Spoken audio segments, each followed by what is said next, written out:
उत्तराखंड में हमारे विधानसभा चुनाव नज़दीक हैं और इन 20 राज्य बनने के इन 20-21 वर्षों में जो मूलभूत मुद्दे थे, जो नीतियां थी, उन पर राष्ट्रीय दलों ने कभी एक कदम भी आगे बढ़ने का प्रयास नहीं किया।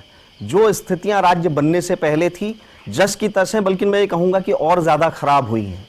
हमारा साफ और स्पष्ट मानना है कि सबसे पहले उत्तराखंड की बेहतरी के लिए हमको रोजगार की दिशा में पर्यटन नीति हमारी स्पष्ट हमको बनानी पड़ेगी। उसके लिए पूरा रोड मैप तैयार हमारे पास होना चाहिए।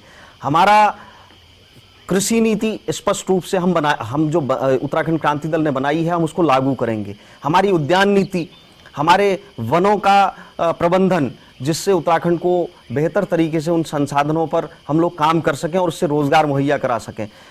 पानी हमारी इंडस्ट्री है, उस पानी का सदुपयोग हम कैसे करेंगे, ये उत्तराखंड क्रांति दल के विजन में बहुत स्पष्ट है। हम उस पर काम करेंगे। और उसके बाद बात आती है इंडस्ट्री की। हमारा मैदानी क्षेत्र बड़े उद्योगों के लिए ठीक है और वहाँ पर बड़े उद्योग लगें, लेकिन पर्वतीय क्षेत्रों में छोटे, लघु, मझोले, कुटीर उद्योगों का जाल हम बिछा सकें। स्थानीय उत्पाद पर आधारित उद्योग यहाँ पर लगें और उसमें स्थानीय लोगों की ही भागीदारी हो, चाहे वो सहकारिता के माध्यम से हो, छोटी छोटी समितियाँ बना करके हो। ये पूरी प्लानिंग जो उत्तराखंड क्रांति दल की है, उस पर हम लोग काम करेंगे।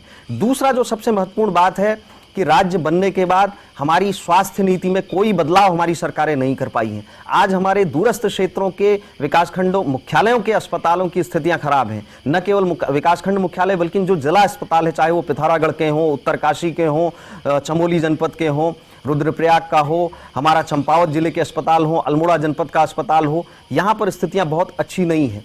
जिला स्तर के अस्पतालों को हम बेहतर बनाने पर काम करेंगे। उसके बाद विकासखंड मुख्यालय स्तर पर कम से कम एक अस्पताल हर तरीके से अपग्रेडेड हो, सारी फैसिलिटीज़ उसमें हो, ताकि छोटी छोटी चीज़ों के लिए लोगों को हल्द्वानी, दिल्ली का मुंह न देखना पड़े। स्वास्थ्य नीति बेहतर हो, उस पर हम काम करेंगे। शिक्षा नीति पर राज्य बनने के इन 20 वर्षों में जितना भी काम हुआ, उससे फायदा कम नुकसान ज्यादा हुआ। हमारे विद्यालय, ग्रामीण क्षेत्रों के विद्यालय आज खस्ता हाल हैं। जिस किसी विद्यालय में आज से 10 साल पहले, 15 साल पहले 2-2 हज़ार की छात्र संख्या हुआ करती थी, आज वहाँ 20 बच्चे हैं। तो ये स्थितियाँ उस व्यवस्था में आमूलचूल बदलाव करके हमारी शिक्षा नीति को हम बेहतर बनाने की बात करते हैं। उस पर हम लोग काम करेंगे। इन सारी चीज़ों पर और कुल मिलाकर के इस उत्तराखंड की अर्थव्यवस्था की स्थिति बेहतर हो, हमारी सामाजिक, सांस्कृतिक, आर्थिक, ये तमाम चीज़ों पर हम लोग काम करते हुए इस राज्य को, जो हम सब ने सपना देखा था, राज्य बनते वक्त हम कहा करते थे, रहे चमकता सदा शीर्ष पर ऐसा उन्नत भाल बनाओ, उत्तराखंड को राज्य बनाकर भारत को खुशहाल बनाओ।